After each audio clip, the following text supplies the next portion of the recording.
আমাদের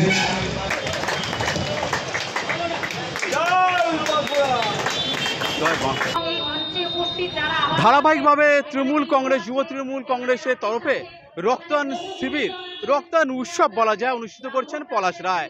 2024 লোকসভা নির্বাচনের পরে এই রক্তদান শিবির এবং যেখানেতে আরামবাগ থেকে বিভিন্ন এলাকার মানুষ এই রক্তদান শিবিরে মূলত ভিড় করেন। রক্তদান শিবির নয়, তৃণমূল কংগ্রেস তারা বলছেন রক্তদান উৎসব, সত্যি উৎসব আকারে, যেখানেতে আরামবাগ তৃণমূল যুব সাংগঠনিক সভাপতি পলাশ রায়ের নেতৃত্বে রক্তদান শিবির উপস্থিত ছিলেন রামেন্দ্র সিংহ রায়। তিনি বলছেন, তারকেশ্বরের বিধায়ক এবং আরামবাগ তৃণমূল জেলা সাংগঠনিক সভাপতি রামেন্দ্র সিংহ রায় বলছেন, আজকের এই রক্তদান শিবিরের মাধ্যম দিয়ে অঙ্গীকার করা হোক যে আগামী যে বিধানসভা নির্বাচন হবে, যে 4টি বিধানসভা তৃণমূলই তারা দখলে পাবে। আগামী 26-এ এই আরামবাগ সাব ডিভিশনের 4টি আমরা যেটা পিছিয়ে আছি সেই জায়গা থেকে আমরা আমাদের বিধায়ককে দেব। এটাই আজকে রক্ত দিয়ে আমরা শপথ করছি, এটাই আজকে বিশ্ব দিবসে আমাদের অঙ্গীকার। এবং এই ধারাবাহিক রক্তদান শিবির যেভাবে অনুষ্ঠিত হচ্ছে, পলাশ রায় তিনি তার আলাদা একটা পরিচিতি তৈরি করেছেন।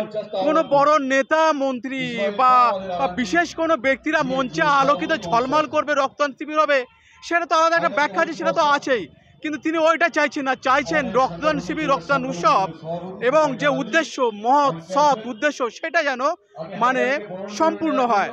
অনেকে মনে করেন বড় বড় নেতা না হলে হয়তো কোনো অনুষ্ঠান করা যাবে না। পলাশ রায় ভিন্ন ব্যতিক্রমী, তিনি চাইছেন এলাকার যারা নেতৃত্ব দেন, এলাকার যারা সাধারণ মানুষ, তাদের উপস্থিতি রক্তদান শিবির হোক, মানুষ রক্তদান করুক। আজকে 12ই আগস্ট বিশ্ব যুব দিবস। এই বিশ্ব যুব দিবসের দিনটাকে আমরা বেছে নিয়েছি রক্তদান শিবিরের মাধ্যমে আমরা মানুষের জন্য কাজ করার জন্য। এই আরামবাগ সাংগঠনিক জেলা তৃণমূল যুব কংগ্রেস তার আয়োজন আমরা করেছি। আমরা বেশ কিছুদিন ধরে দেখতে পাচ্ছি যে এই যে বর্ষা এবং গরম, এই গ্রীষ্মের দাবানল এবং বর্ষা অতিবৃষ্টির ফলে যে রক্তের যে আরামবাগ যে মহকুমা ব্লাড ব্যাংক, সেখানে রক্তের ক্রাইসিস দেখা দিচ্ছে। আমরা বিভিন্ন ডোনারের মাধ্যমে যাতে কোনো রকম সমস্যা হয় সেটা আমরা সচল রাখছিলাম, কিন্তু আমরা আবার সিদ্ধান্ত নিয়েছি যে একটা বড় রক্তদান শিবিরের আয়োজন করা, সেটাই আজকে আমরা আয়োজন করেছি। আমরা বিভিন্ন আমার রাজনৈতিক দলের সহকর্মী, আপনাদের সংবাদ মাধ্যমের মাধ্যমে স্বেচ্ছাসেবী সংগঠন, গণসংগঠন এবং ক্লাব থেকে শুরু করে সকলকে আমরা বার্তা এবং আহ্বান জানাচ্ছি ক্রাইসিস না দেখা দেয়। এরপর থেকে আমার দৃঢ় বিশ্বাস যে আপনারা কার্ড নিয়ে গেলে ব্লাড ব্যাংকে আমাদের রক্তের ঘাটতি দেখা দেবেন। আরামবাগ জেলা সাংগঠনিক যুব তৃণমূল সভাপতি পলাশ রায়ের নেতৃত্বে রক্তদান শিবির ধারাবাহিকভাবে হচ্ছে এবং প্রায় 400 জনের মতো রক্তদাতা স্বেচ্ছায় রক্তদান করলেন। 2011-তে পরিবর্তনের সরকার আসার পর আজকে বাংলার কোনো ব্লাড ব্যাংকে কোনো রক্তের অভাব নেই। দীর্ঘ 3 মাস ধরে লোকসভা নির্বাচন করেছে নির্বাচন কমিশনার, সেই জায়গায় বাধ্যবাধকতাতে কোনো রক্তদান শিবির করতে পারা যায়নি, কিন্তু নির্বাচনের বিধিনিষেধ উঠে যাবার পর আমাদের সমস্ত শাখা সংগঠন এই বিষয়েতে উদ্যোগী হয়েছে। আজকে বিশ্ব যুব দিবস, আমাদের আরামবাগ জেলার যুবর সভাপতি পলাশ সেই উদ্যোগটা নিয়েছে এই মহান দিনকে স্মরণীয় বরণীয় করে রাখার জন্য। রাজনৈতিক বাইরেও বহু মানুষ আছে, কিভাবে দেখছেন এই রক্তদান শিবিরটা এত বছর ধরে হচ্ছে? দেখুন, পলাশ রায়ের নেতৃত্বে এটা হচ্ছে, প্রতি বছরই হয়। আজ 400 জন রক্ত দেবে, 400 জন রোগী উপকৃত হবে। আশা করি এটা প্রতি বছর চলুক এবং মানুষকে রক্ত দিয়ে সাহায্য করুক, কারণ 1 ফোঁটা রক্ত মানুষের জীবন দান করে। 500। আপনি লাস্ট কতদিন আগে রক্ত দিয়েছেন? কোন রক্ত দিয়েছেন? আমার রক্ত এখন চলবে না।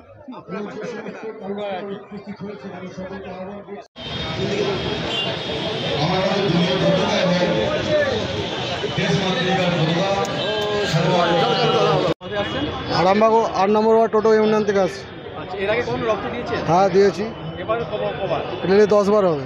রক্ত দিতে কোনো ভয় লাগে নাকি? না, ভয়ের কিছু কারণ নেই। রক্ত দেওয়া মানে মোহনদান, জীবনদান, তার জন্য রক্ত দিতে আসছি। তুমি কতবার রক্ত দিয়েছো? আমি একবারে দিইনি, এই প্রথমবার। রক্ত দিতে ভয় লাগছে নাকি? না।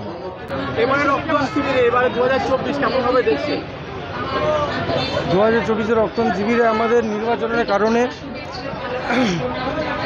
নির্বাচন কমিশনারের বিধি মেনে আমাদের কোনো রকম রক্তদান শিবির করতে পারি না। আমরা ভোট পরবর্তী কাটিয়ে আস্তে আস্তে প্রত্যেক জায়গায় আমরা রক্তদান শিবির করার চেষ্টা করছি এবং আপনারা দেখতে পাচ্ছেন মানুষের উদ্যোগ রক্ত দেওয়ার, যে রক্ত দিন প্রাণ বাঁচান, তার জন্য প্রত্যেকটা মানুষ এসে রক্তদান করছে। আপনারা দেখতে পাচ্ছেন কত সুন্দর সুষ্ঠুভাবে হচ্ছে এবং আমাদের রক্ত নেওয়ার নির্দেশ দিয়েছে 300, তার থেকেও যদি বেশি নিতে পারে এখানকার মানুষজন দেবে। পলাশদার পাশে দাঁড়িয়েছে, পলাশদার নির্দেশে প্রত্যেকটা যুব ভাইয়েরা, আমাদের ভাইয়েরা বোনেরা এসে রক্তদান শিবিরে অ্যাটেন্ড করেছেন, রক্ত দিচ্ছেন। আপনারা নিজেরাও দেখতে পাচ্ছেন মানুষের উৎসাহ, আবেগ। এই রক্তদান শুধু আরামবাগে নয়, পলাশ রায় তিনি চাইছেন রাজ্যের মানচিত্রে এই যে রক্তদান শিবির একটা যেন বিশেষ আলোকিত একটা অধ্যায় হয়ে থাকুক এই আরামবাগের এই যে রক্তদান শিবির পলাশ রায় যেভাবে করেন। তবে রামেন্দ্র সিংহ রায় তিনি বলছেন আজকের রক্তদানের মাধ্যমে অঙ্গীকার হোক বিধানসভা তৃণমূলের যেন থাকে। হুগলির আরামবাগ থেকে কমলেন্দু পোড়েল, নেশন টাইমস।